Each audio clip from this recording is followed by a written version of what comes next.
I'm Gareth Barlow, and on today's Sky News Daily, it's the end of the line for the royal train, but do the royal family need to do more to save us money?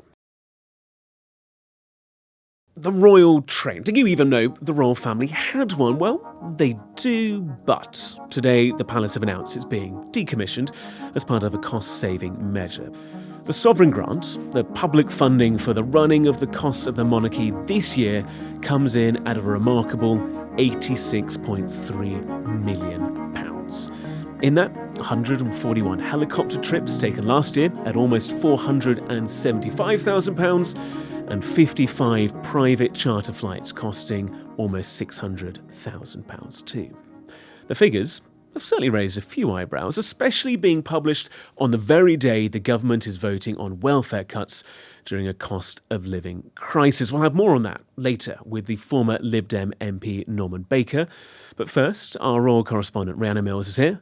Rhiannon, it's 2025 and we're talking about a thing that many people I don't think even know exists, a royal train. Well, it's going to now be past tense shortly, but it's got one last hurrah. And look, it's this time of year where we get a peek inside the royal finances. Yesterday, the royal press pack, we all kind of have to turn into forensic accountants as well. It's a slightly peculiar day where we get all of the royal finances and we get bombarded with spreadsheets and graphs and all sorts. And it's trying to pick apart what is the story. And look, the one that everybody in the room started talking about immediately was the royal train. And it's because historically it was such a big favourite for Queen Elizabeth II. She loved using it. As she got older, it was the perfect way to get her up and down the country. She could stay on the train overnight in terms of safety, security. It was seen as the perfect way to transport the monarch and get her to as many places as possible. But now, apparently the king, with the fondest of farewells, has decided that it is now going to be decommissioned in the next couple of years. That was the big headline, but behind the headline is some massive figures. You're kind of delving into the finances of the royal family. What have we found? Do you know what? I think if I were an anti-monarchy campaigner, I would probably be saying, do you know what? All you royal journalists, you've had the wool pulled over your eyes because you're all talking about this train. Actually, let's look at the figures, which are enormous when you consider, look, all the other discussions going on today about welfare reform, people struggling with the cost of living crisis, the fact that the royal family last year, it was £86.3 million they were given through the sovereign grant to fund their public activities. The even more eye-watering figure is the fact that over the next 2 years, that is going to jump up to £132 million. Enormous, isn't it? So the Crown Estate is this portfolio of land and buildings, which is in the trust of the royal family, and that makes enormous profits. And it's made an even bigger profit in recent years because of wind farms that are being built on their land. They own the seabed. And that means that the amount that they get through the sovereign grant, which is 25% of the profits of the Crown Estate, has kind of leapt up. The train is out. Yes. But other big eye-watering bills when it comes to travel, very much present. And if anything, maybe potentially going to get even more expensive because there's new helicopters coming. Yeah, and we get given kind of all these documents and it's always kind of the supplementary one where they give us the travel bills for journeys that were over £12,000. Those are the ones that we always kind of go for. But my goodness, one that really jumps out this year is, do you remember the trip to Australia and Samoa at the end of last year? £400,000 the flights cost for the King, the Queen and staff. OK, that figure is big enough, but then you have to remember that actually some of the flights were actually paid for by the Australian government. So that's on top of the 400,000. And also some of it was paid for privately because the King and Queen came back via India. So that 400,000 that we paid for is just a bit of it. But which bit? Which in-flight catering is that paying for? It's enormous. I can't fully comprehend how it would have cost that much. But hey, those are the figures. And that is just one small proportion of a total travel bill of £4.7 million. For 1 year. Yes, for 1 year. It's bonkers figures. And I'm sure many people will be listening to this going, well, hang on a second, Andrew's not doing any work anymore. Harry and Meghan aren't doing any work anymore. It's supposed to be this slimmed down monarchy. Yeah. And we're talking about figures that are just going up and up and up and up. Yeah, I would say that, and actually this came across quite loud and clear when I was at Ascot a couple of weeks ago. People like Ascot, for example, would say you cannot put a price tag on what the royal family mean in terms of profile for this country.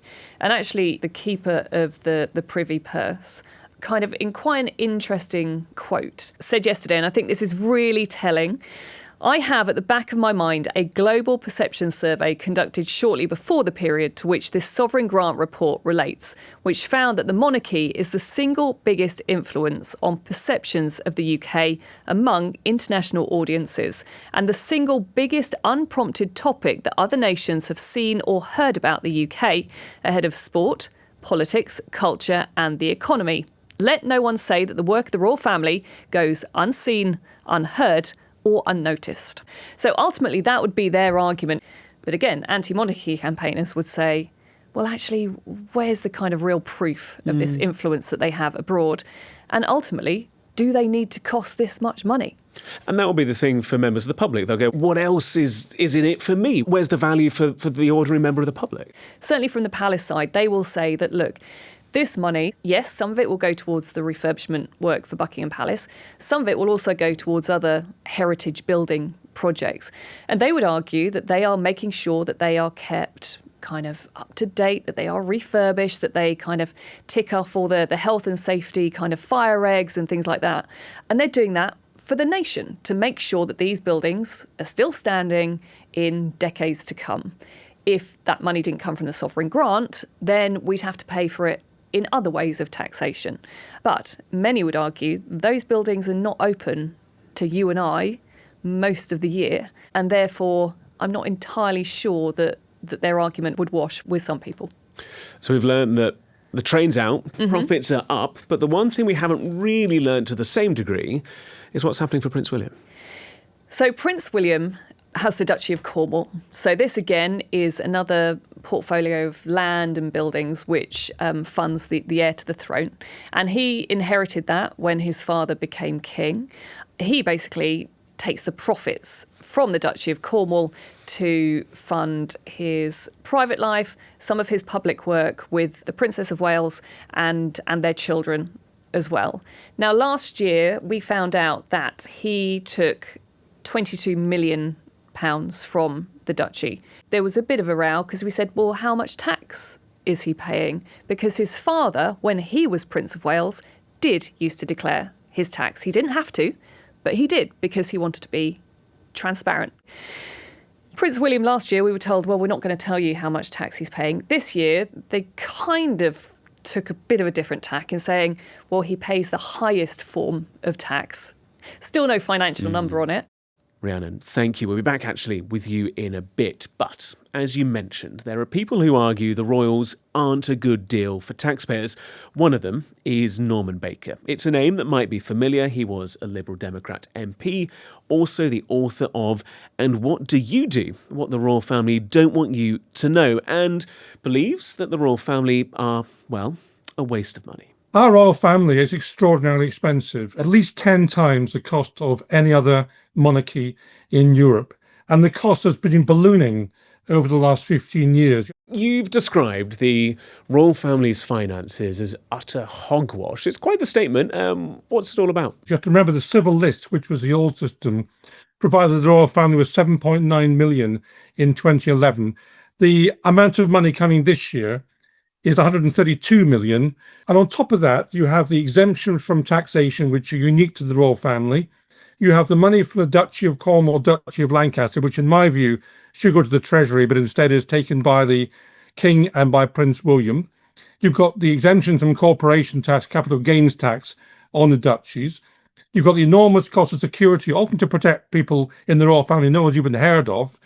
And the estimate, really, which I put together for my new book, is £500 million a year for the royals. So all of that considered, and you say that they're far more expensive than monarchies elsewhere in Europe, if you were to cut, if you were to spend, and if you were to save, what parts of the royal family's finances would you be unleashed at? The Duchy of Cornwall, Duchy of Lancaster, historically ought to be part of the Crown estate and therefore part of the public sector, with the 20-odd million pounds profit for each of those duchies each year going to the Exchequer to pay for things like defence, schools and hospitals, in the same way that the other Crown estate's money since 1760 has gone to the Treasury. Quite clearly, the transport arrangements are completely out of control for the royal family. Then the amount you spent on scheduled flights and scheduled rail was very little compared to what they spent on charter aircraft. In the Queen's time, Queen Elizabeth, she would take the train from Liverpool Street up to East Anglia to get to Sandringham. That sort of thing has disappeared now with Charles and Camilla. They'll always opt for a charter flight. Charles famously said that the first class travel on British Airways was deeply uncomfortable. Well, you should try economy class if he thinks that. Especially for someone of my height with my knees. I would agree with you. Some anti-monarchy campaigners will argue that the scrapping of the royal train provides a kind of useful distraction from some of the exorbitant figures we're talking about. What would you make of that kind of argument? Well, I think there's some truth in that. I'll give you another example. We spent probably at least 72 million, that's the official figure, on the coronation. There is no requirement for a coronation. It's just a PR exercise for the royal family. No other European monarchy bothers with a coronation. The last one it did was Norway in 1906. Is there not an argument then, on the basis that the last European coronation was 1906, to keep them, to be the people that stand out, to sell that image on the world stage? Is there not an inherent value in keeping some of that tradition? Well, the coronation probably cost the taxpayer money. There was an income stream from tourism. I don't think we should base our constitutional arrangements on tourism, but you've got to remember people were given a day off. The loss in GDP terms was more than the coronation brought in. So it doesn't actually make any sense economically. And just to remind people that the Royal Palace, people say Buckingham Palace is a great attraction. The Royal Palace in Europe that provides the most visitors for the most money is the Palace of Versailles. And the French abolished their monarchy in 1848. That's a topic we could get on and do many, many podcasts, a whole series on. I think it's fair to say whether or not the monarchy stays or not. But let's assume that it carries on in its current form. The royal family is marking its own homework. It's controlling its own finances and then also doing its own accounts. Do you think there is an argument to take that control away from them and put it into the hands of somebody else? The royal family is part of the public sector, just as the NHS is, as government is, as local councils are, as schools are. They should be subject to the same rules of accountability and controls and expenditure as every other part of the public sector. Norman, thank you so much. Norman's thoughts there. You may agree or disagree. Well, let's bring back in our royal correspondent, Rhiannon Mills. Rhiannon, what about further announcements on more savings? We can't see the crown jewels sold off. They've got to stay. Yes. But are we going to see anything else maybe sold off or not used or done differently? I think certainly from listening to the Keeper of the Privy Purse yesterday. Change his title. Yes, I can say it properly. I think what he says now is that you have a monarch who is mindful of the world that he's living in, the world that they're operating in, the social struggles that people are having, and also the environmental impact of the buildings and the way they travel around the world. But I don't think there's necessarily going to be any major announcements. I can't see them all of a sudden, I don't know, selling off Windsor Castle or any of their other properties like Sandringham, for example. But yeah, don't forget, it was Queen Elizabeth who decided that Buckingham Palace should be open during the summer. And I think they're probably always looking at ways that they can justify, in a way, look, this is what we're doing with the money that we get, and this is why it's for the public good. Rhiannon, thank you. That's all for today. If you've enjoyed this episode, click follow wherever you're listening so you can get the next one straight into your feed. We'll be back again tomorrow.